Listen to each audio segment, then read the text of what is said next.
Cup of Positivity got really, really interesting last night. Let's go ahead and check more in depth exactly what it had to say.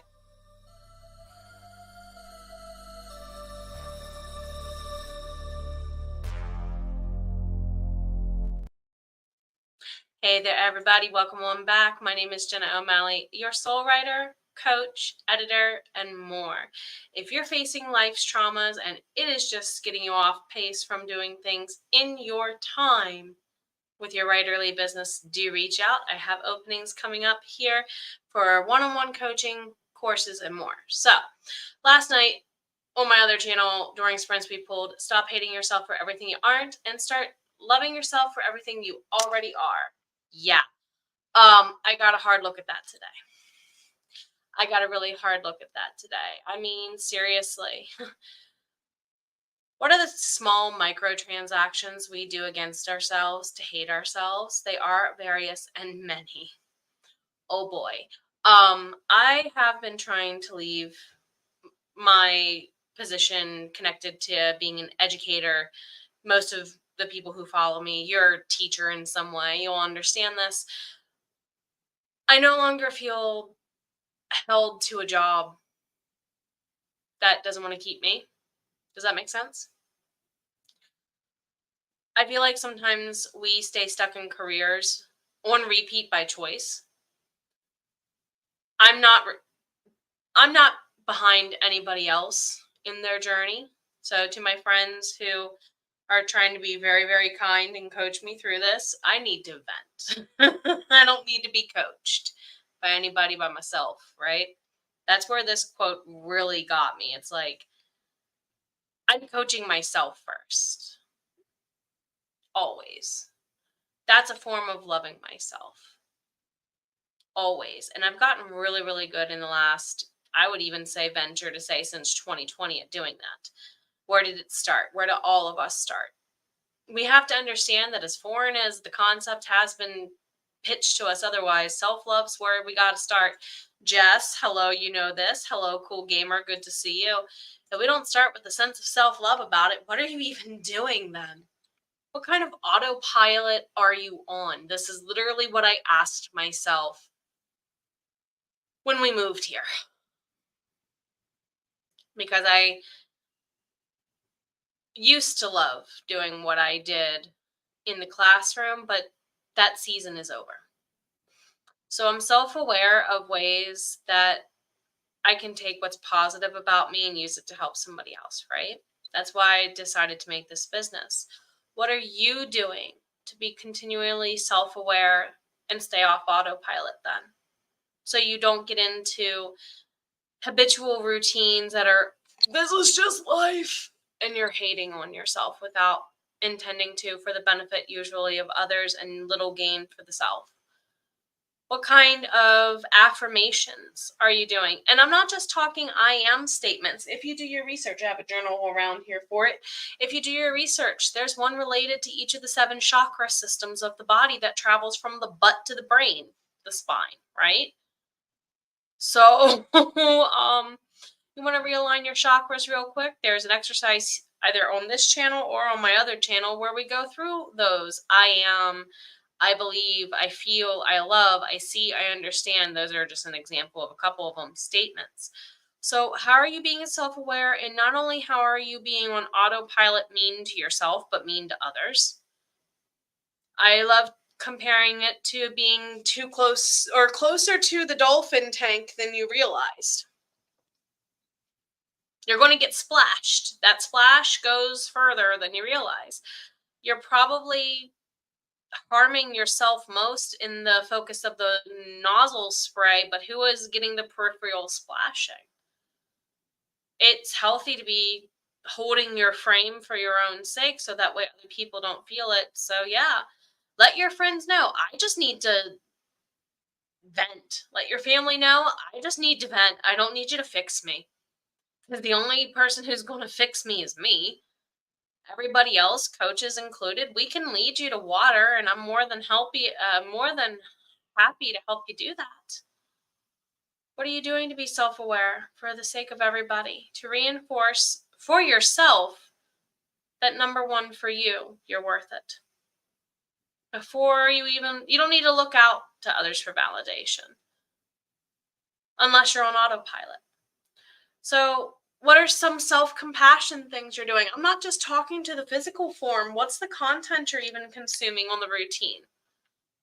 That's one big thing that has shaken me up over the last 2 years. This is one way I got off autopilot, Jess. I changed who I watched on the routine. This is why I listen to Victor, Aaron, and Matt. Not just inside class. This is why I go and watch all their videos. This is why I've been watching Mel Robbins' videos nonstop. This is why half of the podcasts I listen to are actually like mindset for business owners. And I'm listening to audiobooks by Eckhart Tolle now and all of the Dolores Cannon stuff. It's like I'm learning so much about what I didn't know. But having all that in my brain space is also me going, hey, what kind of self-compassion is that content giving me? A year ago, for some of the things that happened in the last week to happen, I'd be a sobbing mess. Right now, everyone's expecting Jenna's the broken down sobbing mess, and really Jenna's just going, dude, I don't want to go on the merry-go-round another. I don't want the tilt-a-whirl ride to go anymore. I've stumbled on this hurdle enough. I just want to go to the next one. Some mountains are okay if you don't climb all the way to the top, because sometimes the scenic route that gets you to the valley that lies beyond is just as beautiful. So, what are you doing to get off autopilot? What scenic routes of life are you saying no to without even realizing it? Because fear keeps you in that autopilot, self-hating space.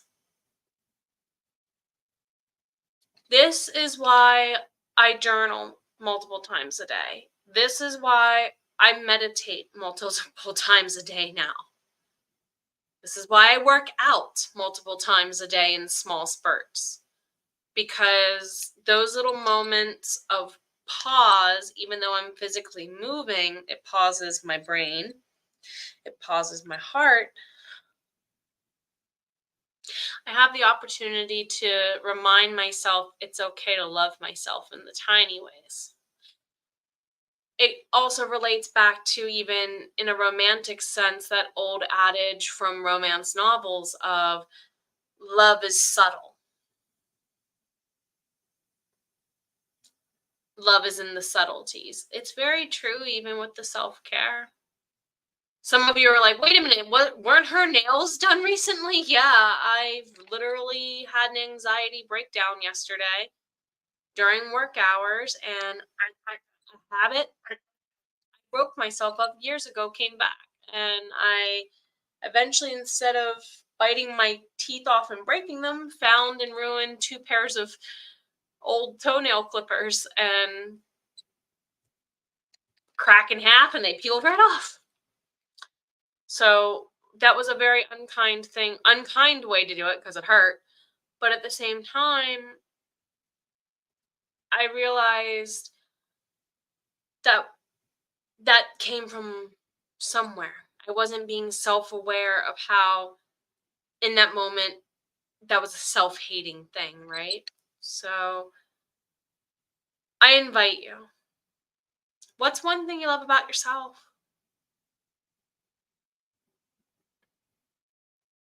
I am probably going to suck it up and admit I should be. My nails look so much better when someone else does them, because my hands are not steady. I shake a lot. It's probably a better practice of self-love for me to, instead of going and have somebody else do these, for me to be the one to clean up my aftermath for a while my fingers heal. Therefore, when something like trauma bonds to a career keep you stuck, what do? You got to pick you first. You got to pick you first. The more you do that, the more you realize how those autopilot choices are self-giving haterade in all the wrong ways. In all the wrong ways, because you don't deserve that. You never did. So above all, my friends, leave a comment below.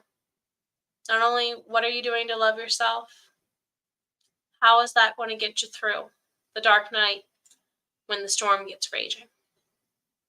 If you need to sit down at a table, come sit with me for a while.